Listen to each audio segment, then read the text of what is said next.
Hi అండి అందరికీ. Good morning. నేను మీ నాగదత్త.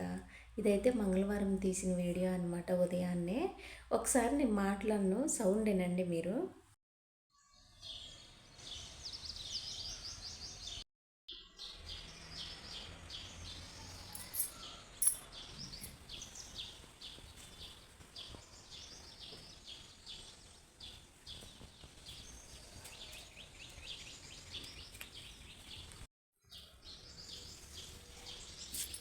సౌండ్, పిచ్చుకల సౌండ్ భలే బాగా అనిపించింది. మీకు వినిపించాలనిపించి నేను అలాగే వదిలేసినాను అనమాట.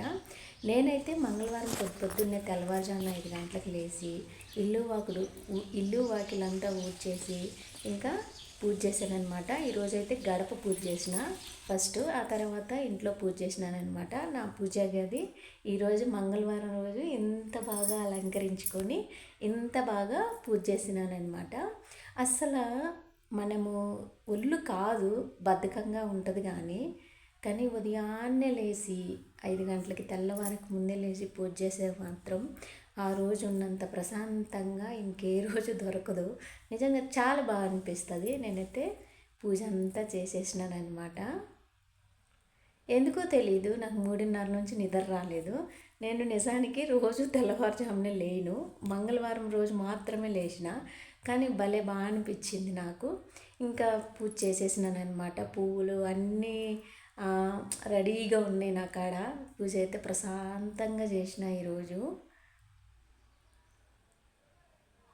కానీ ఉదయాన్నే లేయటం ఆరోగ్యానికి మంచిది, ఇంకా ఇంటికి మంచిది, ఒంటికి మంచిది అంటారు కదా, ఇలాగైతే మంచిది. ఈ నా దేవతామూర్తులందరూ కలకల్లా ఆడిపోతున్నారు కదా, అందుకే నేను ఇంత దగ్గరగా వీడియో తీసి మీకు కూడా చూపిస్తున్నాను అనమాట. నాకైతే దేవుళ్ళని ఎంత బాగా అలంకరించుకొని పూజ చేసుకోవడం అంటే చాలా చాలా ఇష్టం అనమాట. ఇక్కడ కనపడే దేవుళ్ళు అయితే మాత్రం శ్రీపాదుడు, దత్తుడు వాళ్ళనమాట.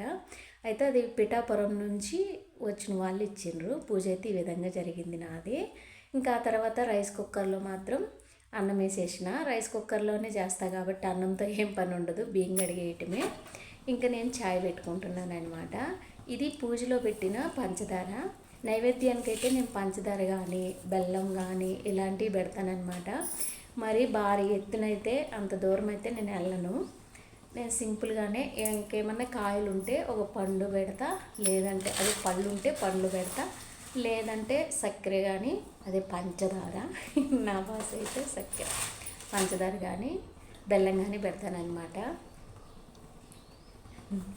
అది ఇంకా ఛాయ్లో వేసిన అందరం తాగుతాం కదా, అందరికీ వెళ్తుంది ప్రసాదంగా అని చెప్పి. కానీ ఉదయాన్నే లేచిన రోజు కూడా మనకి బాగా అంటే హుషారుగా ఉంది. మనకి రోజు మనం చాలా హెల్దీగా ఉన్నామన్న ఫీల్ వచ్చేస్తుంది ఒంట్లోకి. నేను ఇక్కడైతే ఛాయ్ మరగబెడుతున్నా.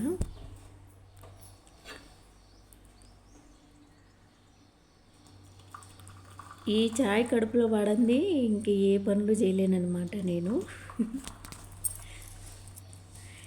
బయట కడిగి ముగ్గేసిన తర్వాత ఇంక ఏ పని చేయను, ముందు ఛాయ్కే పోతా. కానీ ఈరోజు మాత్రం కథ అంతా వేరు.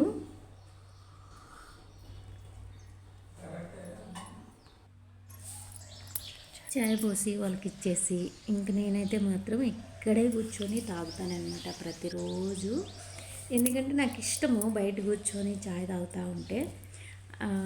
అంటే కొంచెం ఫ్రీగా ఉండాలి అన్నట్టుగా. ఇంట్లోనే కూర్చోవాలి అంటే నాకు చేతనవ్వదు అస్సలు. ప్రశాంతంగా ఉంటుంది. నా ఎదురుగా మేడి చెట్టు ఉంటుంది అనమాట. తులసమ్మ మేడి చెట్టు ఇద్దరు ఉంటారు. ఆ చెట్టు కాడే కూర్చొని ఛాయ్ తాగడం నాకు చాలా ఇష్టము. కాబట్టి నేను ఇక్కడ కూర్చొని ప్రశాంతంగా ఛాయ్ అయితే ఎంజాయ్ చేస్తున్నాను నేను. ఒకసారి మీరు కూడా చూసేయండి. మొక్క పచ్చని చెట్టు మధ్యలో పింక్ కలర్ పువ్వు పెడితే చాలా అందంగా కనపడుతుంది. నేను ప్రతిరోజు నల్ల చెములు ఉన్నాయి అన్నమాట ఇక్కడ. ప్రతిరోజు వాటికి పంచదార వేస్తా. నాకు ఇంక అలవాటుగా మారిపోయింది అది. ఇంక నేను తిన్నా తినకపోయినా చీమలకైతే మాత్రం పంచదార వేస్తా. చీమలన్నీ చూసిరు ఎలా వస్తున్నాయో. ఈరోజైతే నేను చేసిన కూర వచ్చేసి పెసరపప్పు. ఎండలు బాగా ముదిరిపోయినాయి కదా, అప్పుడప్పుడు కనీసం వారంలో 1-2 సార్లు అయినా సరే పెసరపప్పు చేసుకొని తింటే ఒళ్ళు చలవ చేస్తుందన్నమాట. అంటే ఎండలు బాగా కాస్తాయి కదా, ఈ వేడికి ఇది కొంచెం చలవ చేస్తుంది. ఆ పెసరపప్పు పచ్చిది అలాగే వేసుకోకుండా కొంచెం ఏపుకొని వేసుకుంటే మాత్రం కొంచెం రుచిగా, అంటే టేస్ట్ మారుతుంది. పచ్చి వాసన లేకుండా మంచిగా ఉంటుంది, రుచిగా ఉంటుంది పప్పు. ఇక్కడ నేను ఏమి చేస్తున్నానంటే కొబ్బరి తీస్తున్నాను అనమాట. ఎండిపోయిన కొబ్బరి చెప్పు ఉంటుంది కదా, దాంట్లో నుంచి కొబ్బరి పక్కకు తీస్తున్నా. ఎందుకంటే ఈ ధూపం వేస్తే చాలా మంచిది కదా, అందుకోసం ధూపం వేయటం కోసం గ్యాస్ మీద దీన్ని నిప్పులు చేస్తున్నాను అనమాట. పెందలాడి అంటే నేను లేచిన టైంలోనే, నేను పూజ చేసిన టైంలోనే వేస్తే బాగుండిద్ది. కాకపోతే మా వాళ్ళందరూ అప్పటికి లేయలేదు. ఏంటి పొద్దున్నే అంటే నీ గోల అన్నట్టుగా అంటారు. అందుకోసమని కొంచెం ఆగిన. పూజా రూమ్ అయితే హాల్లోనే ఉంటుంది కాబట్టి కొంచెం వాళ్ళకేమి ఇబ్బంది కలగనేను. ఇంక ఈ పప్పు అయితే వేపుకొని కొన్ని పచ్చిమిరపకాయలు ఇంకా కొన్ని టమాటాలు వేసి ఒక 2-3 సార్లు కడిగి పొయ్యి మీద పెట్టుకోవటం. ఇదిగో ధూపము. ఇంక ఇల్లంతా చూపించేసుకోవడమే ధూపం అయితే. ఇంక నేను ఈ పెసరపప్పు 1-2 సార్లు కడిగి దీంట్లో మనకి నీళ్ళు ఎన్ని కావాలో అన్నీ నీళ్ళు పోసేసుకోవాలి.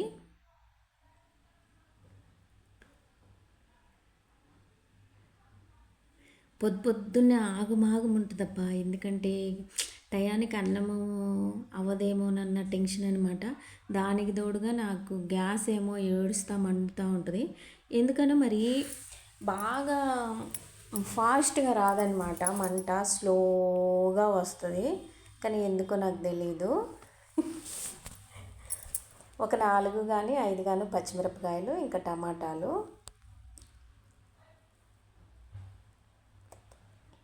తగినన్ని నీళ్ళు పోసుకొని కొంచెం నూనె కానీ వేసినామంటే పొంగదు. అంటే కొంచెం వాటర్ మనకి కొంచెం అటు ఇటుగా ఉన్న పొంగు రాకుండా లోపలే ఉడికిపోద్ది నూనె వేసినామంటే.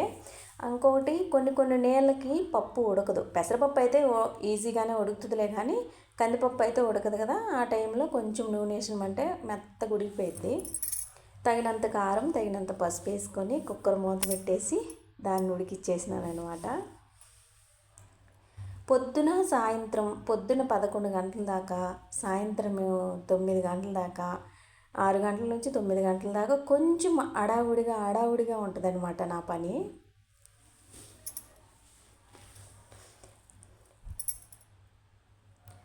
ఇంకా కుక్కర్ పెట్టేసిన, అది ఉడికిందాక ఉడికి అయిపోయింది. ఇంకా గాలి తీస్తున్నాను అనమాట. ఇప్పుడు అసలు ఇంత తొందరగా ఎందుకు చేయాలంటే క్యారేజ్ పంపాలి నేను. క్యారేజీ 9 ఇక్కడ నుంచి 8ంటికి బయలుదేరినా అది చేరేసరికి మాత్రం 9-10 అవుతుంది. మా ఊళ్ళో ఆకలికి అల్లాడిపోతున్నాము, పెందలాడ పంపి అని అంటారనమాట. కానీ నేనేం చేయలేను కదబ్బా, నేను పెందలాడే పంపిస్తా. కాకపోతే ఇంకా హైదరాబాద్లో ఈ విషయం మనకు తెలిసిందే కదా, ట్రాఫిక్ అంతా అలా ఉంటుంది పరిస్థితి. నేను దాంట్లో కొంచెం పులుసుకి చింతపండు వేసుకున్నా. ఇప్పుడైతే పప్పు తాలింపు వేస్తున్నాను అనమాట. ఇంతకు మీకు డైలీ అంటే ఉదయాన్నే టిఫిన్లు ఇలాంటివన్నీ ఎలా ఉంటుంది కామెంట్ చేయండి మీరైతే.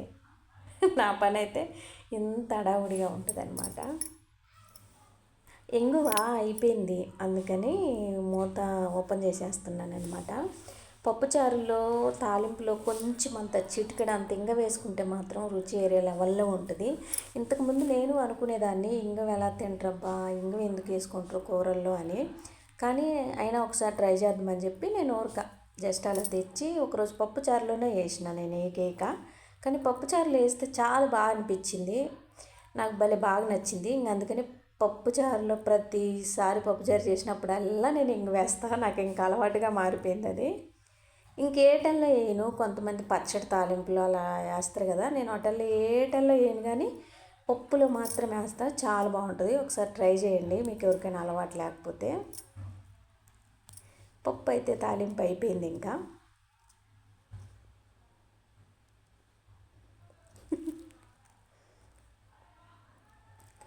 పప్పు ఇంకా లేదా అప్పడం, ఉప్పు చేప అయితే చాలా బాగుంటుంది. ఇంకా పప్పు తాలింపు అయిపోయిన తర్వాత నేనైతే క్యారేజ్కి అన్నం పెడుతున్నాను అనమాట. ఈరోజైతే మాత్రం 2 చోట్లకు పంపాలి. ఒక చోటకేమో బుల్లి క్యారేజీ, ఇంకో చోటకేమో పప్పు డబ్బా అనమాట. అవును, ఈ పప్పు డబ్బాలు నేను ఎలా చేయించినానో తెలుసా? ఈ మనము కర్మలకి దినాలకి ఇప్పుడు సావులకి సమర్థలకి అంతలకి ఇస్తుంటారు కదా, గిన్నెలు ప్లేట్లు ఇలా వస్తువులు, అవన్నీ కరిగించి పప్పు డబ్బాలు చేయించిన. పప్పు అయితే తెరిలిపోయిందనమాట. ఇక్కడ ఇప్పుడు చూపించింది ఏంటంటే జొన్నలు మిక్సీకి వేసినాను అనమాట, జొన్న జావ చేయడానికి. పప్పుచారు అంతా నిండుగా అయిపోయింది, కొంచెం అంత పొంగినట్టు అయింది, కానీ పొంగకుండా చూసుకోవాలి, ఎందుకంటే ఆ పై తేట అనేది కింద పోయిందంటే రుచి మారుతుంది. ఇప్పుడైతే మొత్తం టిఫినీలకి సరిదేస్తున్నా. అవతల మాత్రం జొన్న జావ చేసుకోవడానికి నీళ్ళు పెట్టాను అనమాట. నాకు చాయ్ మానేసి అచ్చము జొన్న జావే అనుకుంటా నేను, కానీ నేను చాయ్ మానలేను, ఎందుకనో ఏమో మరి.